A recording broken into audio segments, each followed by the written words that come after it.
Hey, to the point listeners, I want to make sure you are all aware that September is Suicide Prevention Month. Suicide is the 10th leading cause of death in the United States. If you've ever had to endure the horrible loss to suicide or even attempted suicide as I have, then you know the pit it leaves in your stomach, and especially because it could have been prevented. So I want to share some warning signs with you of those who might be considering suicide or thinking about suicide. And that's people talking about wanting to die or kill themselves, or talking about feeling hopeless or having no purpose. Maybe they're feeling trapped or having unbearable pain. Talk about being a burden, excessive alcohol use or drug use, acting anxious and agitated, sleeping too much or too little, withdrawing. Maybe the opposite in showing rage is another thing, or seeking revenge, or just displaying those extreme mood swings are something you should all be on the lookout for. Now, if you know of someone or you suspect someone, I would encourage you to reach out to them and have an honest conversation. Be bold and talk to them in private and listen to their story. Tell them you care about them. Ask directly if they're thinking about suicide or have thought about it, and then encourage some sort of treatment. Avoid debating the value of life or minimizing their problems or giving advice if you have to. And simply just encourage them to seek treatment or contact the National Suicide Prevention Lifeline, which is 1-800-273-8255, or connect with me, your boy Chris. I'd be happy to sit and listen with them and talk to them. And thanks again to our listeners for always tuning in every week. I'm so incredibly grateful. And go and spread the word. We love you. This is To The Point, a Rhino experience. Voted one of the top home services marketing and operations podcasts. Cutting through the bullshit and getting to the point. Hey, what's up, To The Point listeners? It's your boy, the host of To The Point Home Services Podcast, Chris Yano, along with my co-host, Mr. Tall Paul Redmond, who's a little under the weather today. Little under the weather, but my brother from an average height mother. It's so good to be back in the studio with you. You've been doing a little bit of traveling. You're out in Vegas. You look good, man. I was out in Vegas. And actually, what was cool is I got to travel someplace again. I was going to check out another industry that we are flirting with, but sucked that everybody had to wear masks the whole time again. Like, we're back to that. Back to that. Damn it. Yeah. So, but yeah, it was good. A quick day trip in and out of Vegas, and I was excited, man. The takeaway was really good, and actually I'm going to bring it up on this podcast with our guest because I did not know this until I was doing a little bit of research on him, that he has also been involved in this industry back in I think it started in 2016. Anyway, we'll get to it. So, first and foremost, I want to go ahead and welcome our guest, Mr. Collin Hathaway, who is the founder of Skylight Capital. Hey, Collin. Dude, we got history, bro. You know everybody. How do you know all these people? We have a long history. We got history. I was just thinking about that. Welcome to the show, man. Welcome. Thanks for having me. We met a decade ago. Yeah, it's for sure been a minute because we had Alan O'Neill on before, and that's kind of where our relationship started, was back with the Flint group. No, the Wrench group. Wrench group, yes, sorry. And when you were involved with, and we talked about on Alan O'Neill's, on his episode that he did with us too, just about the same thing with Abacus, Berkey's, and Bonnie's. That was Bonnie's, right? Yes. Yep. And that's when it started, but it's been a minute. But welcome, man. You worked, actually, listeners who have listened to my wife before, Collin actually worked a lot with my wife when she was managing. That's your wife. That's right. Yeah. She did most of that management, which, what's kind of crazy is the size of business we are today versus then is significantly different. So, but it's pretty cool always to have a little history. Let's go back in time. It's awesome. I mean, this industry is so small. Someone said, how do you know everyone? I said, if you're around in this industry for over a decade, you kind of get to meet everybody. Well, not everybody, but a lot of people. It's awesome. Pretty much. What's cool is that I feel like you got to the, and maybe it was just because I was just learning it then, but when, you got involved with that deal was really the first time I had ever seen involved with the M&A world. And that was my first experience with it all. And that's been a while ago. So a lot of what's happened over the last couple of years with mergers and acquisitions, and obviously everybody trying to get into the home services space, Everybody. But you were in it early. And I loved hearing your story about it. But let's do this. So this is a great segue. Let's go ahead and let our listeners know kind of your story and like how you got into the trades. Let's go ahead and start with that. Sure. And I'll bring it back to whether I was early or just late. So I had been involved in sales early in my career, and then in 2000 to 2002, and then I flirted with going to law school. But turns out if you major in fraternity life and don't necessarily pay a ton of attention to your academics, you can't Masters really get in into beer it. bong.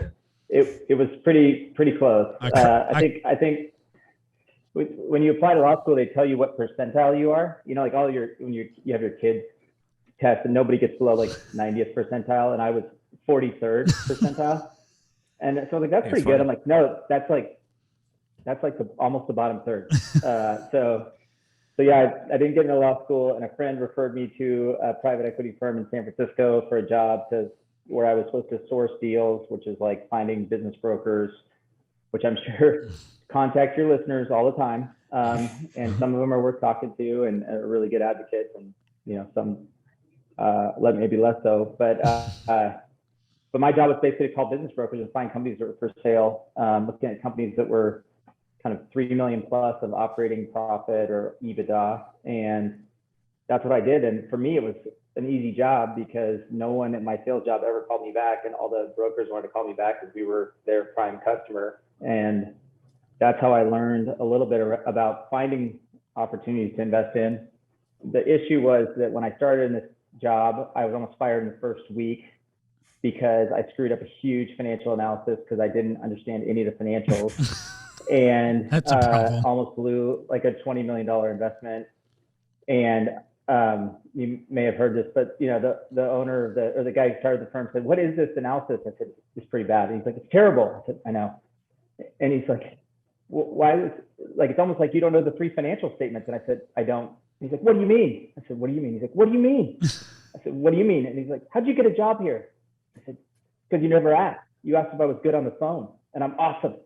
And he looked at me, and I looked at him, and he walked away, and I was like, "Oh my God, I'm getting fired." And fortunately, the firm at the time was worse at firing than they were at hiring, and I just tucked in and learned how to do the financial element, which is a learnable thing, thankfully. And that's how I started my career in investing. And I was just a kind of a peon, but I did run a team that found investments. And so I went back to business school at Stanford, where I'd gone to college. And while I was there, I had a bright idea to try and buy smaller companies. And I think I call it micro cap, but essentially it's basically under sub 3 million. So most of the businesses in our sector make less than 3 million of profit. I mean, 95% make $1 million of revenue. So it's like a perfect fit for what I eventually fell into. But essentially it's like the small companies that oftentimes need a lot of help, or where there's, you can do a lot of work and you can grow, but most people ignore them in the private equity space because they would rather put 10 million or 20 million or 100 million to work and double that than put $1 million to work and triple it or make 5 times their money, because you spend about the same amount of work and there's way more risk. And then you can also borrow a lot more money, which is something I can talk about, but it's kind of what's changed our sector right now is you can borrow so much money. But it's like buying a house. If you want to buy a mansion for $5 million, you can borrow 90%. But if you want to buy a $300,000 house, you can borrow 10%. Mm-hmm. And so it makes it a little harder even to buy the smaller ones because you have to come up with more of your own money, whereas some of the bigger companies, you can just borrow a lot of it, which poses its own risks. It can increase your returns, but also means that you can go sideways really fast.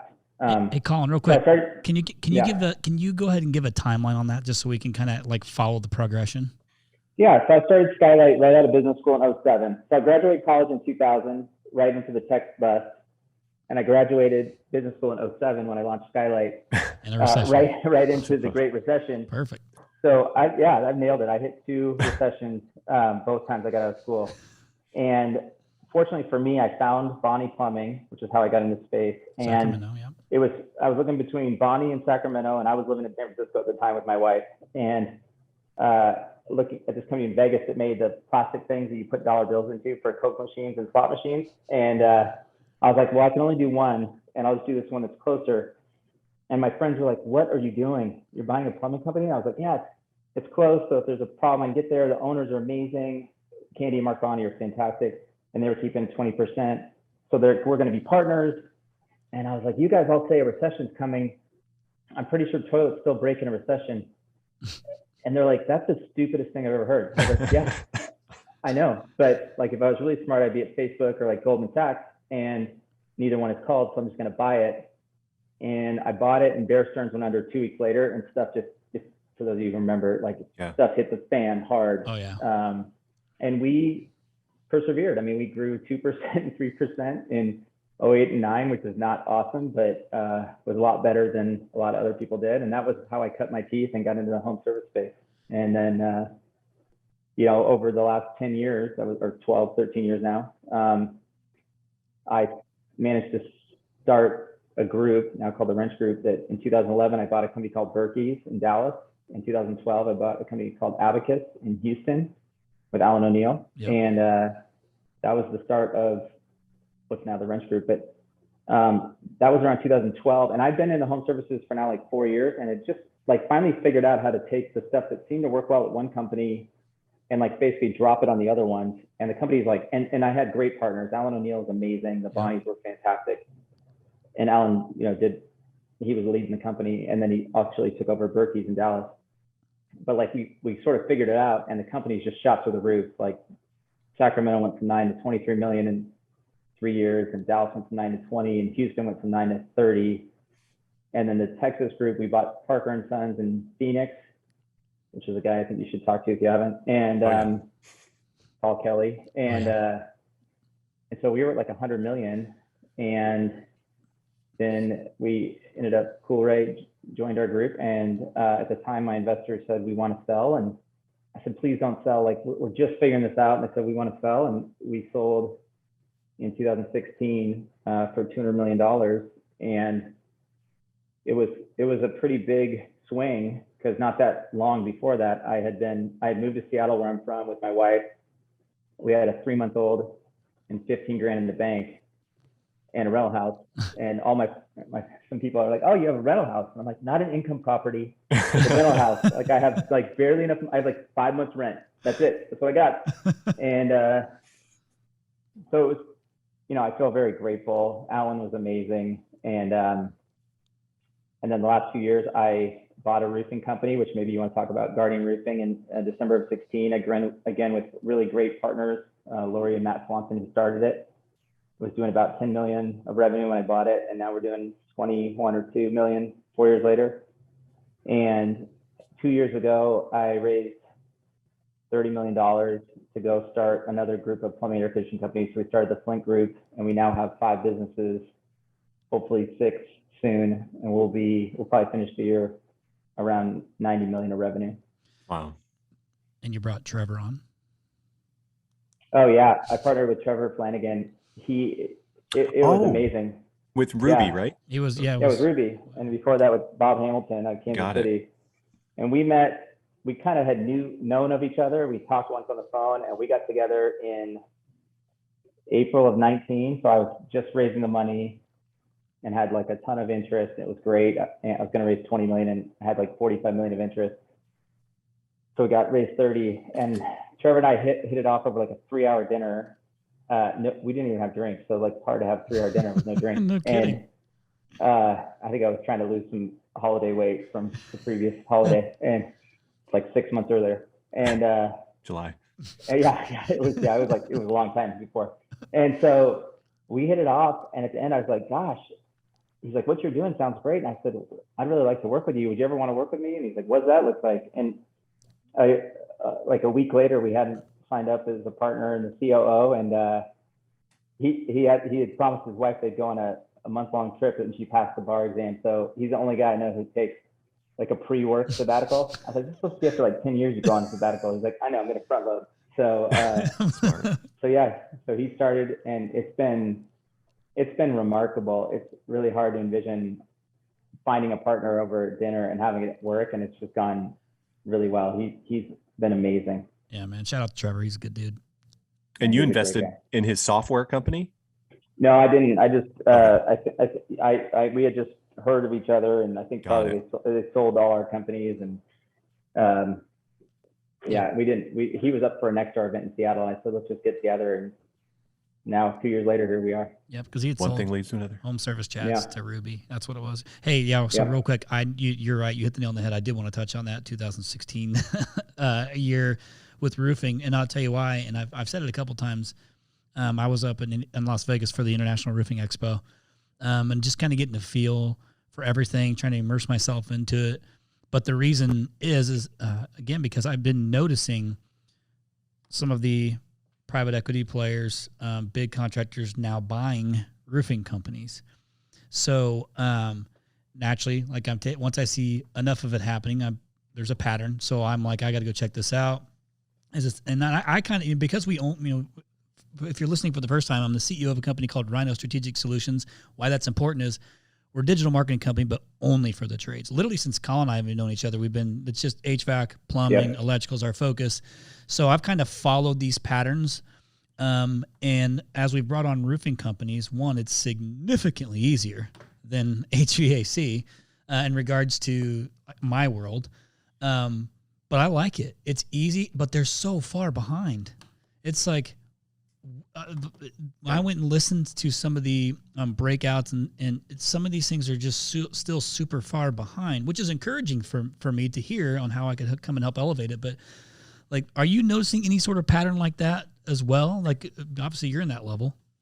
Yeah, I mean, I think there's a ton of interest in buying commercial roofers. We tend to do just residential. I mean, we bought into Guardian. My wife's like, "What are you doing? You don't even know anything about it." So I was like, "Well, it rains a lot here. I'm pretty sure roofs leak." And she's like, "That is the dumbest thesis." I'm like, "I know, but it's working. It's down the street. It's been working. Yeah, it worked. It worked all right." But no, it is. You're right. It's a lot more fragmented. I mean, we're one of the biggest 100 companies in the country when we were 10 or 15 million. So I don't know where we rank now, but it's. I mean, our space, plumbing, air conditioning, is pretty fragmented, and this is more fragmented. And I would say it's less sophisticated. I mean, the playbook that Lori and Matt helped me roll out was essentially the same thing that we've got across our other companies. But starting from like ground zero, like the first sales meeting I had, I said, "Hey, what's your close rate?" to the 10 sales guys. And one guy's like, "It doesn't matter." And I was like, "Strike one." And then I said, like, "We're open until what's the average ticket?" And he's like, "Doesn't matter." I'm like, "Strike two." And then I'm like, how many of your jobs do you finance? And the guy's like, "People save for their roofs." And I was like, "Okay, you can't talk anymore. Like, no more. Like, no one saves 20 grand per roof. I don't even want to save 20 grand per roof."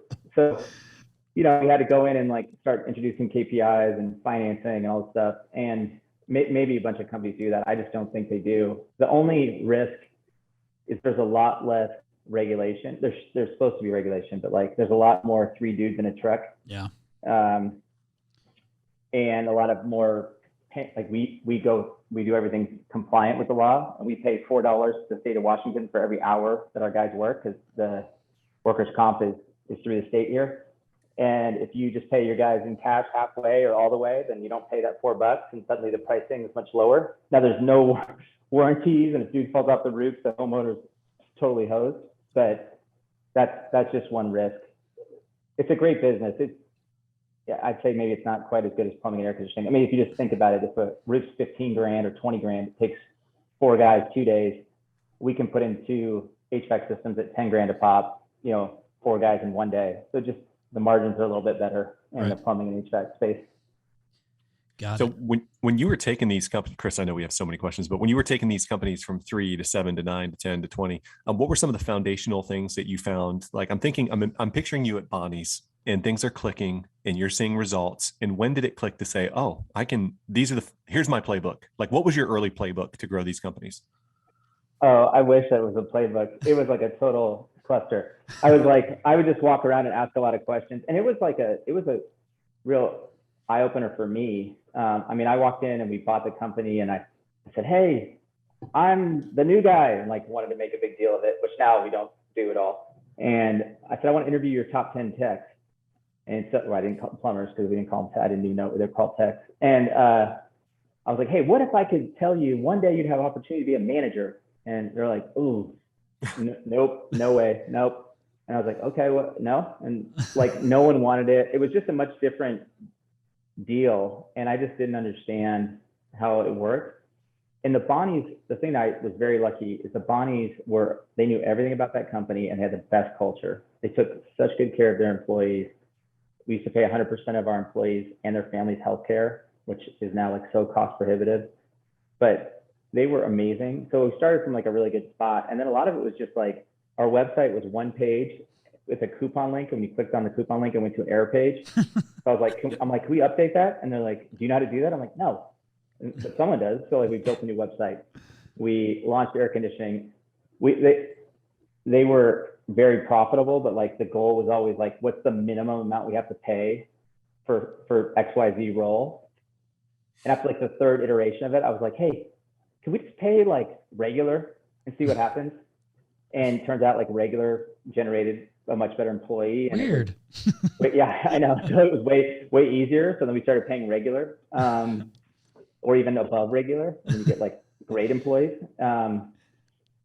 So I think I really didn't kind of come into my own until I had seen a couple different versions of this with Berkey's and Advocates.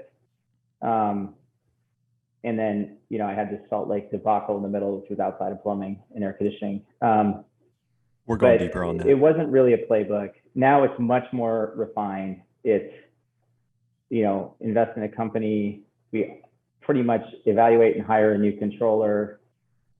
We hire a recruiter. We look for a new space. We change all the financials so they match all the other companies so we can compare them and let them compare to one another. We get them on planes, even with COVID, to go see one another and just pick up nuggets. So a bunch of things now are we still are fighting every day, but we're hustling, I guess. But it's a lot easier. I was kind of flying by the seat of my pants at the beginning. Well, you did okay. It worked out. I did. I was very lucky. And I do think, just to bring it back to your original question, like I was at the beginning. I mean, I was at the beginning. When I invested in 2008, like no one was buying plumbing companies. But I also think I was at the end because there's been so many of these failed consolidations and roll-ups. And like the last iteration had just happened. So no one wanted to touch those companies. And so I just didn't know that. So I'm like, oh, this would be great. I was just too dumb. And I think people have forgotten about that. And it used to be, when I would talk to owners, they'd be like, are you just another consolidator? And I was like, what is that? Why are they so mad about that? And then finally I figured it out and they were like, are you just another consolidator? I was like, oh, you mean I'm going to overpay for your business, fuck it up and sell it back to you at 10 cents on the dollar? And they're like, oh, you do know what it is? Yeah. I'm like, no, I'm not one of those. So, oh man, that's so true. So, hey, you talked about, you said Salt Lake debacle. What is the Salt Lake debacle in as many words as possible? In many words. As many words. You guys just want all the juice. It was an abject disaster. So it was 2010, the recession. It's funny because now people don't remember the recession because I'm not that old. I'm 43, but like people are like, oh yeah, that recession. I'm like, it was awful. And California was issuing IOUs and it was awful. And I bought a company that did mining services. So they would literally go into I thought mining was like a pan and you shake it and the gold comes out. And it turns out it's like using cyanide and all this horrible stuff. It's super dangerous and it breaks up rocks and they have rubber in their pipes to basically prevent the pipes from breaking. So they would go in and vulcanize or make the rubber hard. It makes plumbing look like the worst sewer job in plumbing is like white collar compared to what this was. And the employees were great, but it was like a whole different tier. And I bought 60% of this company from this devout Mormon gentleman, used very loosely in all respects. And what happened is he was lying. He was committing fraud, forging OSHA records, using a hookers and blow sales strategy. What's that mean? I'm sorry, come again? Yeah. Run that back to half court. Yeah. So warning sign number one is we drove to one of the customer sites to meet the primary customers. There was one customer with like 50% of your revenue. You're not supposed to do that. You're not supposed to buy a company where if the one customer goes away, like you're over leveraged slightly. Yeah. So I did it. I bought it and I did everything wrong. Now the only good thing is I didn't borrow any money because I really had to close so fast. So we're like, we'll borrow money later. So when we lost 50% of revenue, like we didn't lose it to the bank. But I should have known that the owner had like an account at the local casino near the mining site with like suites and stuff, complete with like hot tubs and mirrors on the ceiling. I mean, I was like, where am I? But I didn't like put it together that maybe that was weird. And like the customers were basically getting food, guns, girls, whatever they wanted to buy from us. And if the job should be $100,000, shockingly, he was getting it at $200,000. Yeah. And all that was profit. And then we had a big accident that the owner's brother tried to hide. The guy shot himself in the neck with a sandblaster, which is like a pressure washer with dirt. And we snuck him off the mine site. This is all like public record, I think. And because I got investigated by MSHA, which is like the mining OSHA. It's like way worse than OSHA. And he snuck him off and got airlifted back to Salt Lake City. And I said, we got to tell the mine it's like illegal. And he said, well, it's your funeral. I was like, what? And I told him, and we lost that business the next day. And our company went from like 7 or 8 million to 4. And Damn. And it was terrible. But there were so many things wrong with it. Like, so customer concentration, cyclical market. So it turns out like when copper prices go down, it doesn't matter how good you are. No one wants to buy anything. So like no one needs maintenance. Like I trusted the seller, and there was like an echo chamber, which is like, I thought it was cool. The investors thought it was cool. And so like we all thought it was really cool, but maybe we didn't vet it as closely as we should have. And then like the other two things I learned is like, I was pretty desperate. I had started Skylight, and the way I made money was I'd charge a management fee, like a fee to the companies. And like, I've been doing this for like 2.5 years, and I had like one management fee. This is also why, I said I like got really good at the financials. Well, I didn't get good enough because I started my own little business like you guys have. And like, I was like, oh, if I make $100,000 of fees, that's awesome. But I was thinking it was like $100,000 of W-2 income. But it turns out when you have your own business, like $100,000, if you have to pay your rent and your cell phone and your gas and your travel, like you don't have many grand left at the end. So like I was like, I have to buy another company to get fees to like prove this out. So I was kind of desperate. So, there's a difference between burning the boat, like where you're so committed, you're not going to have other options, and being desperate. And I'd say I was pretty desperate. And then the last thing is like, the guy just lied. And sometimes no matter how hard you work, like you're just going to get burned. So, I think if I had 2 more months, I don't know if I would have caught all the lies, maybe some of them, but he did. If you're going to forge OSHA records, yikes, you're probably going to do whatever it takes to just make sure this deal gets done. You've committed to the lie. You've committed to the lie. Yeah, no, he was all in on the lie. And so it was, I saw a lot, I learned a lot. I visited a lot of mining sites. We lost 2/3 of our money, and we were able to sell it to the GM. We kept it operational, and we were able to save a lot of jobs, and we sold it to the GM, who's a great guy, but it was just a disaster. I remember you buying this company, because I think that was after.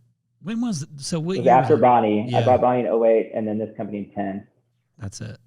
I remember it because I think we yeah, built the website. I probably was like begging for help, like, hey, can you help us sell more stuff? And I think everyone was like, no. Yeah, I was like, we can rebuild the site for it. Yeah. Turns out the mining buyers don't really care about. No, they really don't.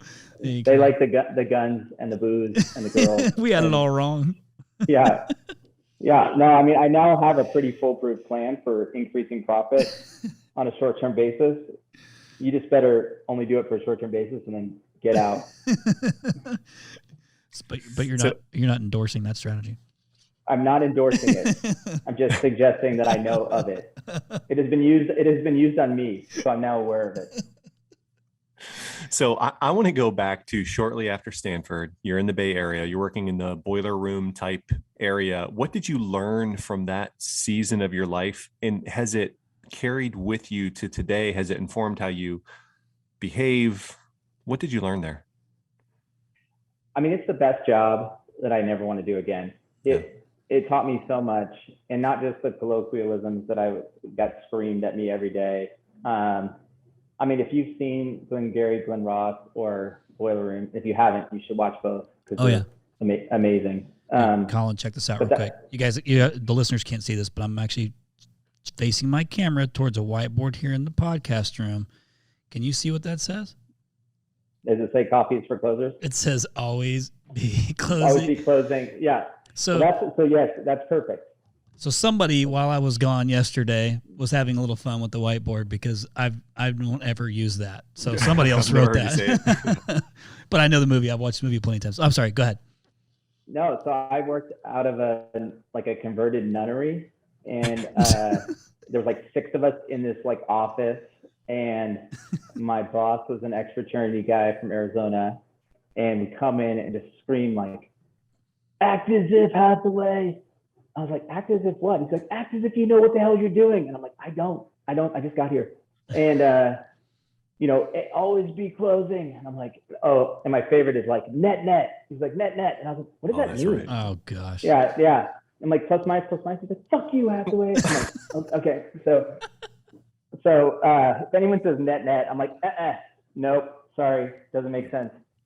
But it was a great job. I mean, and I had some great people who I worked with, and I learned a lot. But I mean, there's still so many things from that job that I use today. So I was just thinking through a few. I mean, so one, set an agenda. Every meeting I have, either I or whoever I'm meeting with, I ask them to set an agenda. Sales calls, new owners we're talking to, one-on-ones that I do. Iterate. So like, I was supposed to get through these gatekeepers and convince IT guys to buy bandwidth from us. And like, no, turns out no one wants to talk to you. So like, I had to try 100 different things. I took the model they had, and I just kept iterating on it. And I would say I finally settled on a way that was a little questionable, where I would let them know that if they didn't take my call, that their fiber optics could be out of service shortly. Now, the reality is if they bought from us, their fiber optics would be out of service because they'd be using us. But, it worked to get through. And I think I would just I think about it with our tech. Like I practiced the opening, I practiced like the agenda, I practiced the ending. There's a bunch of things, and it just took a lot of work. And you have to be like rejected a bunch of times, but it worked. Importance of hitting your numbers if you commit to them. I mean, my boss used to say I'd say I'm going to close that deal. He's like, you're going to put 70% of your salary on it, and I'm like, and I just used that with our auditor. Our audits were kind of rough this year, and so like. They said, we'll get it done by 7:31. I said, are you going to bet 80% of your salary? She's like, what? I'm an auditor. I'm like, I know, but that's what we need is that much commitment. And I think the last 2 things are like how to be uncomfortable. I mean, sales or anything, like it's just whoever can be uncomfortable the longest wins. And there's real value in being quiet. Dude, that's good. So you have to be uncomfortable to be quiet. And if you're willing to be more uncomfortable on the other side, it generally works out better for you. It doesn't mean you need to make them uncomfortable, but sometimes you just need to shut your mouth and state your point and then see what happens. And then just having fun while you grind. Like, I still try to make a game out of things. I mean, if there's a certain person we can't get a hold of or someone's not responding, I'm like, just give me their number. Like, I'm going to find a way to get this person on the phone or get an answer. And it's more of it's just a game. I'm like, I want to win. Like, I want to get this done. Yeah. And so I think if you, and I think that carries over. I mean, not always directly. Some of those things are for sure directly. But it's helped me immensely in talking to owners or people in our businesses or people in the industry. And like I said, it's the best training. I mean, I was going to be an investment banker looking at Excel all day, which by the way, probably means I wouldn't have gotten fired or almost fired, but maybe I would have, because I wouldn't have been able to talk to business brokers or business owners.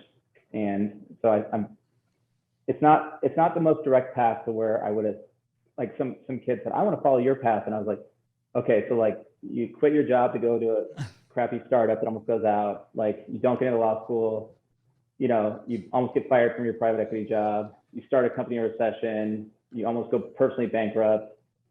You know, it takes like 6 or 7 years. Like if you want to, that's fine. I'd probably just go get like a consulting job if I were you. Yeah, work at Deloitte. Yeah, that's right. It's a little steadier than my way. But no, I asked that question because it's hard to replicate that period of time where things aren't fun and you missed the mark on probably what you thought you were going to do when you left Stanford, probably had some pressure on yourself or from family for what you should be doing. And you had to, I just call it, you know, eat shit for a long period of time. And then there's no, like, one, no one can take that away from you. And two, there's no like way to replicate it. So I don't know. I think that's right. I just remember feeling really sad. I mean, I felt like a failure. I felt like it wasn't working out. And I think I was lucky because I had a lot of love and support, but also like I feel like I've been very fortunate in that there's a few things I've ever wanted in my life, and I just like set them as goals. And then I just never lost sight of those. And so far, like knock on wood, they've all kind of worked out, but not without some dark times. And you're right. I mean, there's a lot of people now who said, like some guy the other day said, like, I didn't want to waste my 20s working for a corporation. And I was like, hey, the best time to waste is your 20s. I mean, I worked 80 hours a week for my old private equity firm. And when I wasn't working, I was out and I had a great time. I was a little lonely, but you can't replicate those 80 hours. Like you just learn a lot. I learned double what someone working 40 hours learned. Yeah. So that's commitment. So you mentioned dark moments. Or stupidity. Hey, whatever. Call what you want. Which helps. Call what you want. Was Salt Lake the darkest moment, or what was the darkest moment? Oh, no. I mean, the darkest moment, I had a heart attack when I was 36. It was right in the middle of Wrench, it's funny now, the story of Wrench is very, like, the story I tell is very linear, like, oh, we killed it, blah, blah, blah. But like, It's actually, we bought it with $4 million in profit, and within a year it was at 3, which is, for the record, like the wrong. Let's go in wrong direction. and like the Dallas owner flamed out and like took down like all the morale and also took down our SEO rankings on the way out the door. Seen that. And then I had, and I had a heart attack. I have genetically high cholesterol, so I've watched it since I was like 8 years old. And when I was 36, I had a dispute with my biggest investor at the time, and it got pretty hairy. And I was in a position where I didn't have much leverage, and it was someone who was super important to me. So having any sort of conflict was very stressful, let alone the stress of having someone you care about immensely and you kind of having being at loggerheads, but also the financial risk to me. I just bought my first house. I had 2 kids under, I think 2.5 or 3. And we resolved our issue. And within 2.5 weeks, I had a heart attack. And I was very fortunate because I knew what it was happening. And I chewed up baby aspirin and no damage happened. And I ended up getting a stent that day. And, but it was brutal. I mean, I would say I was kind of in a fog for like 3 or 4 months. And I mean, not like a real fog, but just sort of like, you're 36. Yeah. Like what the hell just happened to me? Yeah. Yeah. And that was probably my lowest moment. I feel I was very lucky. And the interesting thing is, like, I was very lucky. I had a ton of support. I was in a financially, okay spot. And I had my part, like Alan O'Neill and the Bonnie, everybody like chipped in and did a great job. But like, what's interesting is like that I felt like a ton of gratitude and was like, oh, I'm going to be great. It's going to be great. And then it's funny, just like everyone's memory is short term. Like the further you get away from it, you just forget. The gratitude goes away, irritation goes up. But I will say, like, I feel very fortunate because I'm in a financially good enough position that I don't have to be quite as scared ever again as I was at that point. But I will say, like, the thing that changed for me is like autonomy, like having and being in charge of, like, having some self-determination is very, very important for me. When I set up Flint, I set it up so that I had a lot more control this time, so that we wouldn't sell early, and that I could pick the people I worked with, like Trevor, and so for me, that's like, I think with that, I trust that if I have the power to make the decisions, like, things will, I think, be okay, because I tend to focus on the stuff that I think is right, culture and people, and I also just like, I think I'm much more empathetic to people's mental and physical health at our companies now.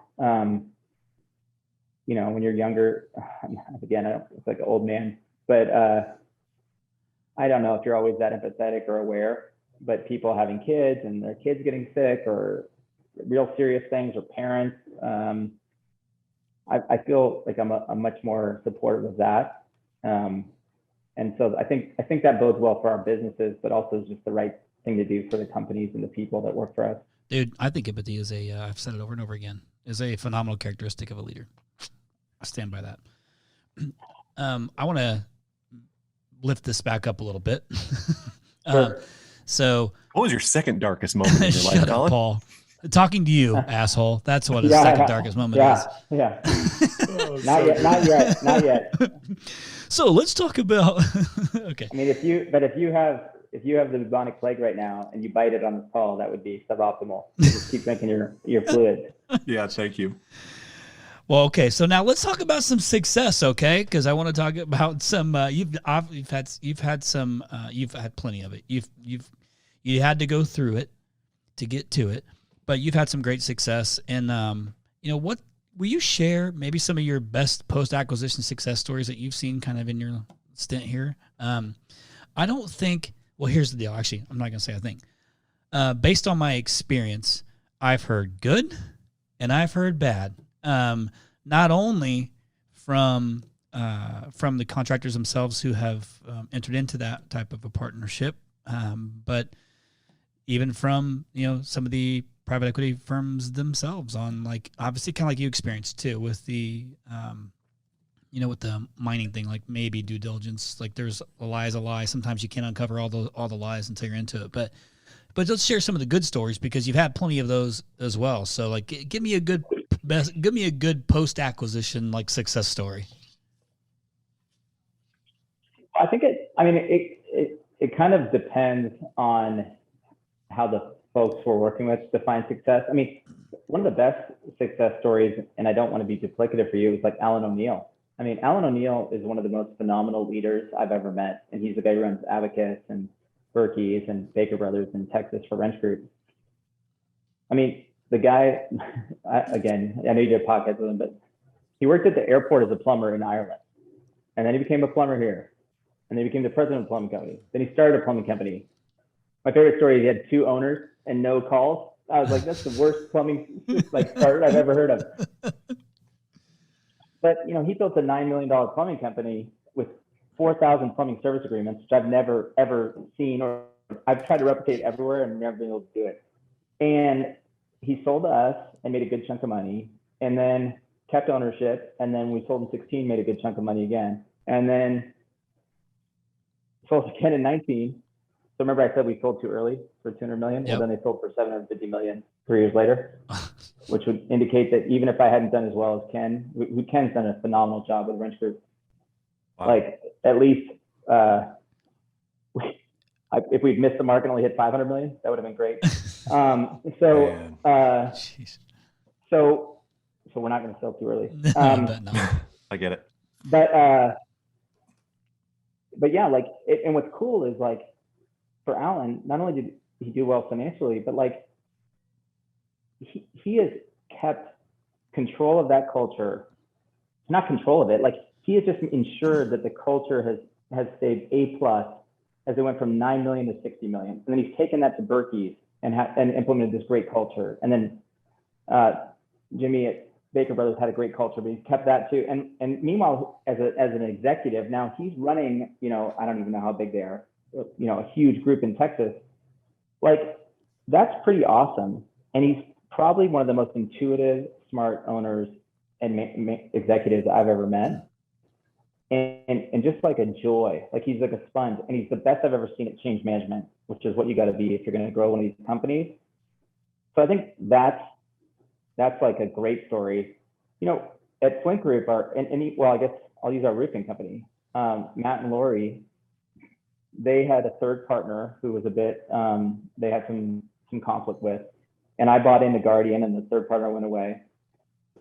And they have really just thrived as owners, but also like leaders of this business, where we've doubled the size of the company. We just bought a new building. They've really developed as leaders, and they have kept the culture sort of A+ as well. And so like that's like the wins for the people who stay. And then I would say there's been some wins for people who leave. Like, we've had a couple owners who wanted to retire or thought they might want to stay and wanted to retire. And the thing that I'm most proud of is we protect their legacy. I mean, the companies are different, they grow and they change, but like, for us, it's really important that when they leave their company and their culture in our hands, that we just protect it. And I'd say the owner in Oregon of the company Wolfers, he stayed with us for a year, and now he's doing other stuff.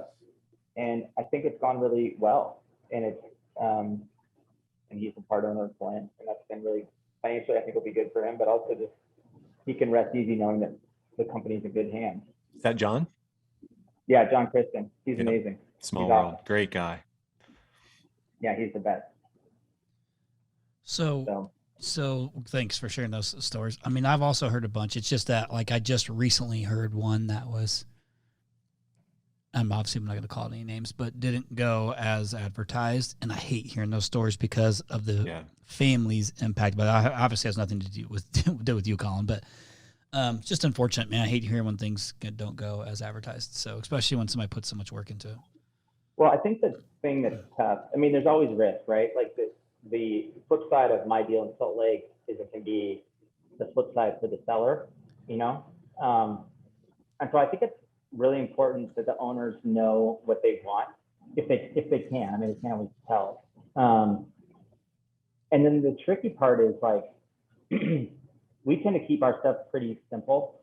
Like, when we buy a company, we pay cash, occasionally give equity in Flint, maybe have a small seller note if they're not keeping any equity, just so they'll answer the phone, which means we owe them some money over the next 3 years. So we'd be like, where's that file? But it's very simple structure, so that whatever happens to us generally happens to you. And I will tell you, the machinations that go on in creating these complex structures, they generally don't work out well. And I know that because I used to, like, that's how I learned it. And I was always like, this is very confusing.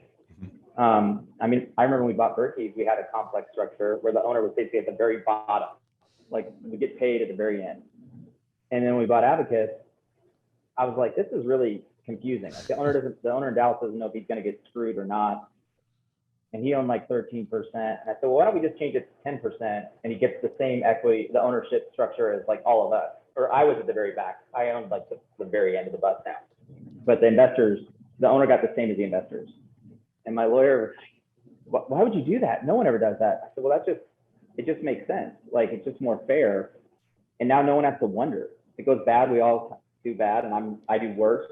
If it goes really well, everybody does well. And we switched the structure, and I just think it made for a lot better alignment.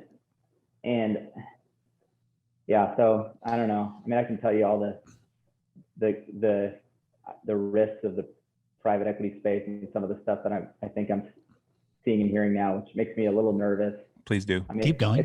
Keep going. It's been 12. I mean, it's been 12 or 13 years since the last recession. So who knows? Keep going. Keep going. Well, I think what's happening now is just really interesting. I mean, the stuff. So when we bought our last company in Boston, I got all these calls from lenders who want to lend us money, bankers who want to try and represent us to sell Flint, and we're not for sale. And then, but I'll talk to them. And then buyers who wanted to buy Flint. And the stuff I heard just reminded me very much of like 2007, where I guess if you're a little older or you have the power alleys right here, where you're balding, like, yeah. I just have the gray. The gray. Then you might remember this, but like some crazy stuff, like we'll pay any price to get in this space. And then over time, we'll pay less as we go. And I was like, well, that's not great. I mean, it's like, it doesn't really make sense. And usually what happens is they forget to buy it down over time and just keep paying really high prices. People are using a ton of debt. So I use that example of like buying a $5 million house and you can borrow 90%, or buying a $300,000 house, you can only borrow 10. Well, debt rates have never been cheaper for a car or a house or whatever. And people are putting an enormous amount of debt on these companies. And when interest rates go up, and eventually they will go up, yep, it's going to get a lot tighter on those companies. And I mean, I've been in that situation. Alan and I were in that situation when the company went from 4 to 3, where we had to have a lot of meetings with the bank and spend a lot of time making sure we had our ratios right. And you spend a lot of time on that. It's just not very efficient. And the fastest way when you're hurting with debt covenants is to cut costs. I mean, you could grow revenue, but if you knew how to do that, you would have already done it. So it can put the companies in danger. And usually like a lot of sellers will carry a note where they are owed money over time, and that sits behind that debt. So like it just puts their money more at risk. If they kept equity and the company's in trouble, it puts their equity at risk.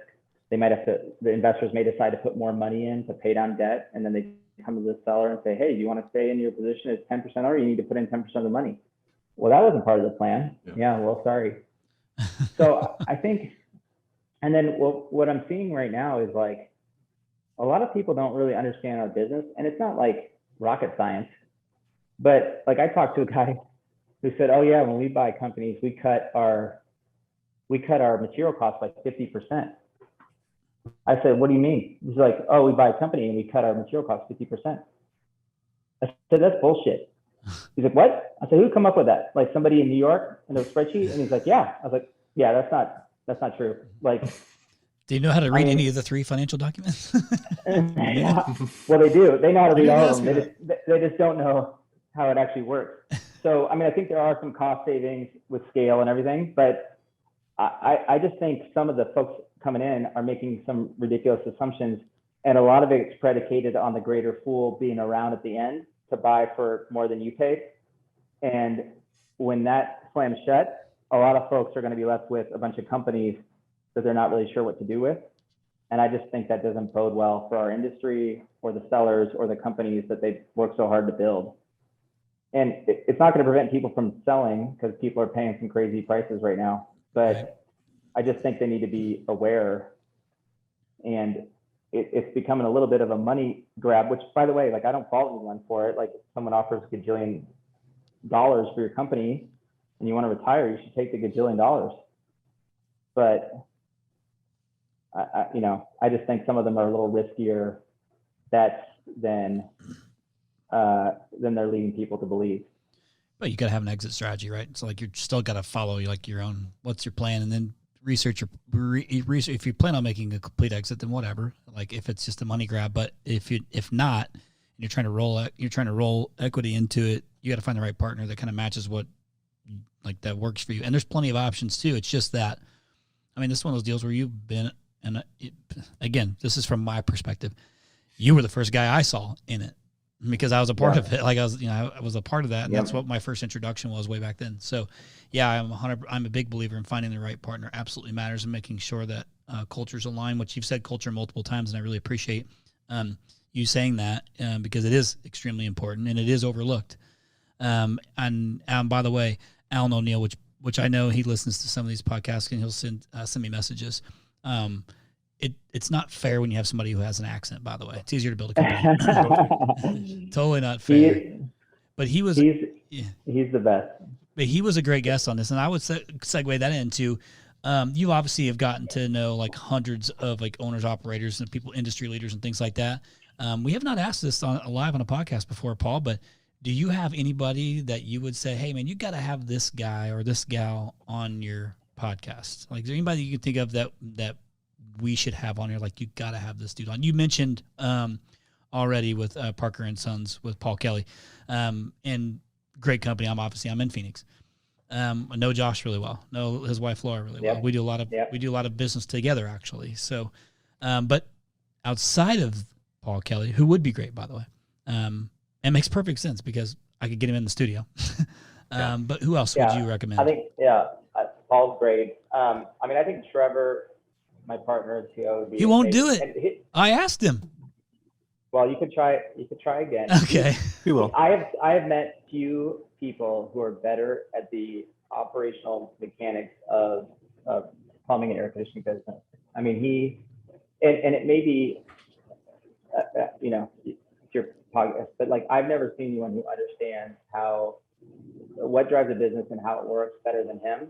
And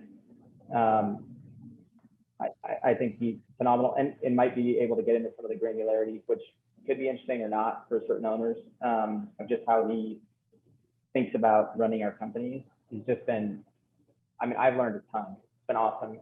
And then, do you know Tom Howard? Oh yeah. We had Tom. Oh, he's so good. Tom's money. His laugh is world class. He just giggles. I love it. That was the best impression I've ever heard. I think he is lights out. I mean, as far as like the ultimate entrepreneur hustler who also has the aptitude to work at, a bajillion-dollar startup that we're all so dependent on. And from Armenia. Yeah. And then he was in Armenia for a while. I was like, he with his whole family in Armenia. Yep. I couldn't even point out Armenia on a map. So I was good for him. We struggled. We did. We embarrassed ourselves with that. Yeah. No, those are some people. I mean, there's so many neat people in this industry. I mean, I think this is a real service to us and the industry. You guys do this. It's awesome. And you've already hit on some of the best people. I mean, Ken Payne's amazing. Alan, I think he's done a great job. So appreciate that. Yeah. So then we will let you drop a little nugget to Trevor to say, hey, dude, Chris asked you, and now you're doing it. Just say it like that. Say you're doing it. I will suggest that it would be valuable to everyone. Just say it like this, because this is kind of like this has worked for you. Hey man, podcast. Yeah. Hey, podcasts are cool. People listen. Do it. I think he listens to podcasts. He's like, "Do you listen to this podcast?" I was like, "I haven't yet." So I don't know where he gets. That guy's got the biggest motor I've ever seen. The amount of stuff he gets done in a day is crazy. Love it. Well, let's do this, okay? Because we're like about an hour in now. So, and I was going to try to keep it to an hour, like I always try to do. What are you laughing at, Ryan? Is that funny? Brian's like, because I got to edit this. He's like, I got to edit this damn thing. But let's go in with this, and it's a question that Paul and I have been asking most of our guests, really the last few months, and that is, what do you want your legacy to be? Listen, you're 43. You're only a year older than me. We got a lot of runway ahead of us. We got a lot of stuff we can do. I've got more hair than you, but I've got more gray hair than you. So, and then I shaved it off so I could look cool, but it's there. Yeah. It's still there. But what do you want your legacy to be? Like, have you thought about that? I've actually given a lot of thought about it. So, but what is Collin Hathaway's legacy going to be?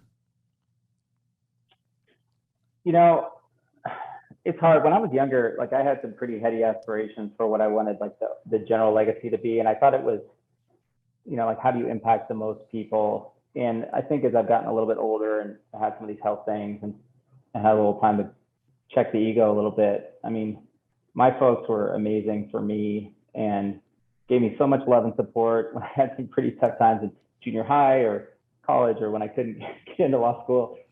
So I'd like to be a great husband and a great father to my two kids. And I think if they feel that way, I will count it as a win. I think the other thing is like, I carry around this piece of paper in my pocket, which is like my to-do list. Everyone makes fun of me. I have a blue pen and a black pen. It's like, I was like, it's my Palm Pilot, but like no one knows what I'm talking about because it's too old. What's a Palm Pilot? Yeah, I know, that's right. So, And like at the bottom right corner, I have like a little thing that's tied to my face. And then I have these 2 reminders, like, what's the right thing to do? Do the best you can do. And I feel like if I follow that mantra each day in decisions that are big or small, you know, my legacy, whatever it is, will be one I'm proud of. And so that's something I think about a lot. Just trying to do the right thing. I can dig it. Yeah. Good answer. I can dig it. Hey, Collin, what is, if somebody wants to reach out to you to ask questions, and by the way, listeners, I always encourage you to take action. These guys come on here and then they share contact info. Actually use it if you have questions. It's a pretty good idea. So would you mind sharing a way to get in touch with you if the listeners want to reach out to you and ask any questions, or potentially even a potential partnership?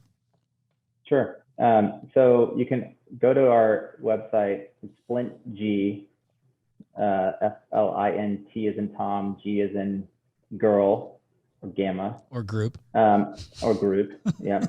And my email is on there, my LinkedIn, and that's probably the easiest way to get a hold of me. The LinkedIn or the flintg.com website, Flint Group, that's probably the easiest way. Got it. Okay, cool. And we'll share that too, as long as you're cool with it. Obviously, you just shared it online or on here. So, hey, Flint Group, is that because you're from Flint, Michigan? Much to my wife's dismay, it is because I'm from Flint, Michigan. She's like, you can't call it that. That's like calling it like Akron Capital. I was like, it's fine. It's like Flint. It's like a rock. It lights fire. She's like, it's not a rock. It's Flint where there's no water. I was like, I know. It's fine. So she disapproves. Works. She disappeared. Yeah, she was not in favor of it at all. So, well, listen, dude, man, I appreciate you coming on here. It was good to catch up. It's good to see you. It's been a long time. Awesome to see you. Congratulations on your success, man. That is it's super admirable, and I'm grateful after a few schedule changes that are totally on me. I appreciate you making time for us and coming on and sharing your story and hopefully encouraging others listening. And it's not always like rainbows and sunshine, man. Yet sometimes you go through some shit, you learn some shit, and that's how you end up becoming a phenomenal leader, a phenomenal company, things like that. So thanks for sharing those stories, both peaks and valleys, and appreciate you being on here. Yeah, thank you so much. It was great. And thanks again for doing this for our industry. This is really, really awesome. I really appreciate it. Thanks, man. Certainly our pleasure. And you know what, Paul? Why don't you go ahead and read our review today? You want to share that? I do. It's got my name in it, which always makes me really excited, Chris. So this review comes from the One Call Close. This could very well be from Collin back in the day. I just did a preemptive review. Thanks, man. That's right. That's perfect. 5 stars, or we wouldn't have shared it. Chris and Paul do a great job in giving us topical information that we can use in our businesses today. Great podcast with valuable takeaways. Thank you very much. And thank you to all of our listeners. If you have not left us a review, please do that. That is our currency. That is how we get paid. I'd say that in jest. We do not. We do this for free. So go to the website or go to Apple, iTunes, scroll all the way down, right, Chris? You may take over. Choose 5 stars. You may take over. Yeah, leave a review. So not everybody has Apple, and that's okay. We forgive them. But yeah, you can go to the podcast and just scroll all the way to the bottom to the very first episode, and you'll see a spot to leave a review, and we love that, seeing those things come through. So, Paul, you did a great job. I didn't mean to cut you off. Don't start crying like a little baby. But listeners, hopefully, again, you enjoyed this episode with my man, Collin Hathaway. And Collin, again, thank you so much for coming on. He's going to drop a little nugget. We'll get Trevor teed up for a future episode. But listeners, until next time, we'll see you.